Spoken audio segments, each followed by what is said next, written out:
अस्सलाम वालेकुम। आज मैं आपको सिखाने जा रही हूँ एक इंतहाई हेल्दी स्नैक जिसको बनाना बहुत ही आसान है और बहुत कम पैसों में आप बहुत कम मेहनत के साथ एक बहुत अच्छी स्नैक बना सकते हैं। मैं आज आपको सिखा रही हूँ मसूर की दाल भुनी हुई। तो उसके लिए सबसे पहले आपने क्या करना है, 2 दिन के लिए मसूर की दाल को भिगो के रख देना है। 2 दिन के बाद आप इसको अच्छी तरह से ड्रेन आउट कर लेंगे और इसको टॉवल के ऊपर रख कर ड्राई कर लेंगे। ये देख सकते हैं आप, ये बिल्कुल ड्राई हो चुकी है। ड्राई का मतलब ये नहीं कि ये नॉर्मल वैसी हो जाएगी, और ये देखिए ये हल्की हल्की स्प्राउट भी हो चुकी है कि इसमें बिल्कुल पानी नहीं है। ये आपको हाथ में पकड़ेंगे तो गीली महसूस होगी, लेकिन एक्सेसिव वाटर इसमें से ख़त्म हो चुका है। अब आपने कढ़ाई लेनी है, उसमें डालना है थोड़ा सा तेल, डालेंगे उसमें साथ ही नमक और मसूर की दाल को ऐड कर देंगे। प्रोटीन पूरी करने का सोर्स सिर्फ मीट नहीं है, पल्सेस और डेयरी प्रोडक्ट्स भी इसमें शामिल होती हैं। अल्लाह ताला ने ज़ुबान के जायकों के हिसाब से आपकी न्यूट्रिशंस को डिफरेंट फूड्स में डिवाइड किया हुआ है, तो आप डिफरेंट चीज़ों को ट्राई किया करें। अब आपने जब दाल डाल दी कढ़ाई में, तो ये देखिए अभी वॉल्यूम में ज़्यादा है क्योंकि इसमें पानी है। हमने इसको बगैर ढक के खूब अच्छी तरीके से भूनना है। तब तक भूनना है जब तक कि ये वॉल्यूम में कम नहीं हो जाती।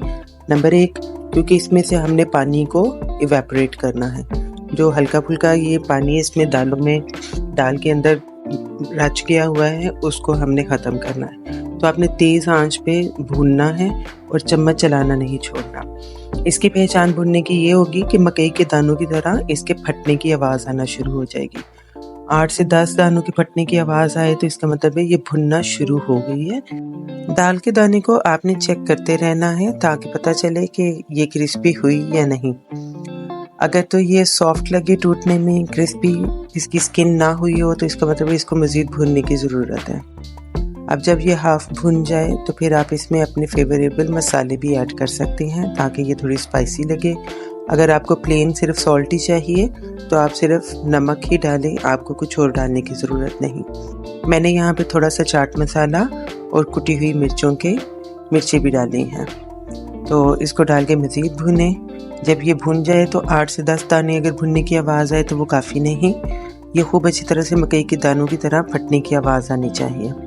फिर आप इसको एक छलनी में डालें ताकि इसके एक्सेसिव हीट जो है वो निकल जाए, क्योंकि हीट से ये ओवर कुक हो जाएगी। और अगर आप किसी ऐसे बर्तन में डालेंगे जहाँ से इसकी एयर ना निकल सके, हीट ना निकल सके, तो ये सौगी हो जाएगी। तो आप छलनी में डाल के अच्छी तरह से छांटें, हिलाएं ताकि इसकी जो हीट है वो निकल जाए, और फिर इसको फैला दें और उसमें चम्मच चलाएं ताकि मज़ीद जो है इसकी हीट ख़त्म हो जाए। और इसको ठंडा करें और ये चेक करें, ये इंतहाई क्रिस्पी हो चुकी है and it's ready to eat. Hope you liked it, try it and enjoy.